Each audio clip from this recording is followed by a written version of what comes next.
Hi, I'm Penguin 402, aka Taylor, and if you've already read the title of this stream, then you know what I'm doing. I'm doing a tribute, uh, the Undertaker. I have my Undertaker 16-0 shirt on. I actually got it 12 years ago.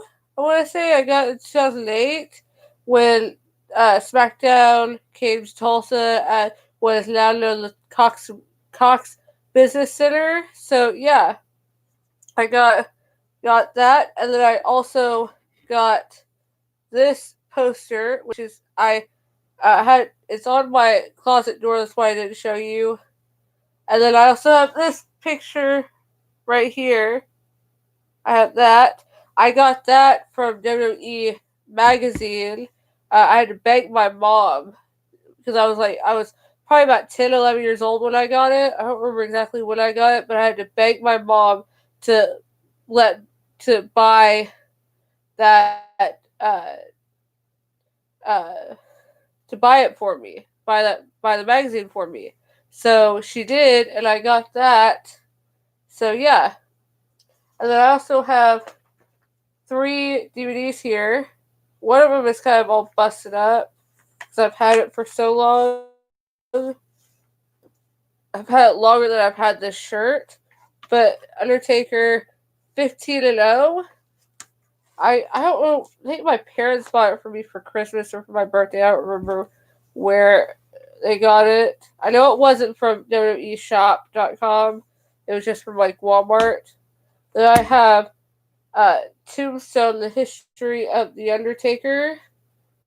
If you can see it. And I have that. And then it's a 3 disc set.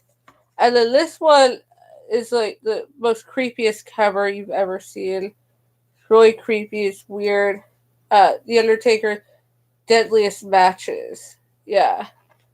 This was awesome. And the inside, right here, the sleeve inside, that is creepy. Like I'm even creeped out by it. But I love the Undertaker. He's my favorite wrestler of all time. Although my dad seems to think it's John Cena because I have more John Cena stuff. But that's because the Undertaker doesn't put out a whole lot of merch and doesn't put out a whole lot of DVDs. And so those were really good finds. I also have WrestleMania 23, 24, 25, and I think 26 is, yeah. I have those four right there. And so, yeah. But I just wanted to make this video because I'm a huge fan of The Undertaker. He's my all time favorite wrestler, as I mentioned earlier. and and also he announced his retirement like 2 weeks ago or 2 or 3 weeks ago on WWE Network with his documentary Last Ride. And I have seen every episode except for the one that aired last night, that premiered last night, and the previous one where he announced his retirement. I refuse to watch that one. It's not that I refuse to watch it. I still want to watch it because I know that if I watch it, it's gonna be like final, and I don't want it to be final. It's just something I just don't want it to be final. Is basically what I'm trying to say. But I've been a fan of his since I was a kid, and like you would think like, oh, kid, why would you be a fan of the Undertaker if you're a kid? He must have been really scary for you. He was not scary at all for me. I was not terrified of the Undertaker. I was mesmerized by him because I grew up watching a lot of horror movies like Night of the Living Dead, Halloween 2. I didn't see the original Halloween, John Carpenter's Halloween, until I was almost a teenager, until I was like 12 years old. But I had seen the original Halloween 2, Halloween Resurrection, Halloween H2O. I'd seen those movies, Jeepers Creepers. I watched a lot of Stephen King movies, and a lot of Stephen King stuff. So I was watching a lot of horror growing up, and with my dad and my sister. And so The Undertaker was nothing. nothing compared to like Michael Myers in terms of being scary, or Freddy Krueger, or Leatherface from Texas Chainsaw Massacre, or even Jason. So he was nothing. Like, he wasn't someone that I was afraid of. I was more on the lines of mesmerized by him, because for me he was like a horror movie waiting to happen. Like, and evidently enough, he was in the show. Mark Calloway, who portrays the Undertaker, he was on the show Poltergeist Legacy. If you guys remember that show, he was on 2 episodes, and I've seen both episodes. I had to go on to a different uh, video sharing site to watch them. Yeah, someone posted them over there, and I watched it over there. I wouldn't recommend it. Like, I think you should use Hulu or Netflix or whatnot. But if you don't have a whole lot of money like me, then yeah, do it. But I watched it and I was like, he's kind of creepy. He was a little creepy. It was when he was like doing like the Ministry of Darkness days, like when he was that, and I loved it.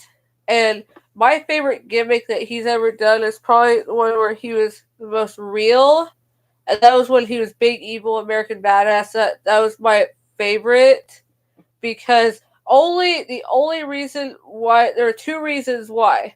One is that he was still intimidating despite not being dressed up like an Undertaker, not being like in like the Ministry of Darkness, or like, or how he was in the beginning. He wasn't. It wasn't like that. No, he wasn't dressed like that. He was just a normal guy coming out on a bike, but he was still intimidating. The second reason is because he had his theme song. His theme song, we had like 3 different theme songs at the time, and one of them was Rollin' by Limp Bizkit, which I do not like that song. Then there was like one by Kid Rock. I don't remember that one. I don't remember what that one was called. But the one that is my favorite, and it's my favorite entrance music of all time. You can check it out on YouTube. It's called "You're Gonna Pay," and it was done by Jim Johnston, who's done a lot of work for WWE in terms of music. So I love that song. It is the best entrance theme ever. I don't care what anyone says. You can say basic thugonomics, word life. John Cena, his like first one when he was Doctor of Thugonomics, or you can say his uh, My Time Is Now, or People Like to Call You Can't See Me, or you can say like Triple H's or whatnot. But you're wrong. It is You're Gonna Pay. I love that song. So good, and it's amazing. I love The Undertaker, and I just want to just say thank you to him. I don't know if he'll ever see this, but I would just send a thank you to him, because he made my childhood what it was. I I wasn't alive or even thought of when he first entered the WWE. I was born in '96, and so I don't know. I missed like the first 6 years of his career. You might as well say longer than that, because I didn't really get into wrestling as well. But around that time, whenever I first started watching wrestling, the only wrestler that seemed to grab my attention and hold my attention was the Undertaker, and I want to thank him for that, because he's the reason why I love wrestling so much, and the reason why I love the WWE. And he's the one that's captured my attention and kept my attention. And the first time I ever saw him live was probably 2010, somewhere around there. It was when SmackDown came to Tulsa and they performed for the first time at the OK Center. I was sitting on the side, and there was a railing right there, and it was awesome. And I was where all the wrestlers who lost would go backstage. I was on that side, and watching the Undertaker come out was amazing. It was I will never forget it. I will never forget it. I was mesmerized. I was in awe. Couldn't believe it. So yeah. So yeah, so I just want to send a thank you to The Undertaker and to just to him and just to say thank you for what he's done. And I remember when he lost to Roman Reigns. I didn't have pay-per-view at the time. I didn't have WWE Network. And so I didn't know that he had lost until later on, later in the day. And he actually lost on my birthday. And so it felt like my childhood was gone when he lost that match. And when he lost to Brock. So yeah. So don't forget to like, comment, and subscribe with that notification bell because next week it's gonna be a surprise. Look forward to that. So don't forget to like, comment, and subscribe to that notification bell. Bye.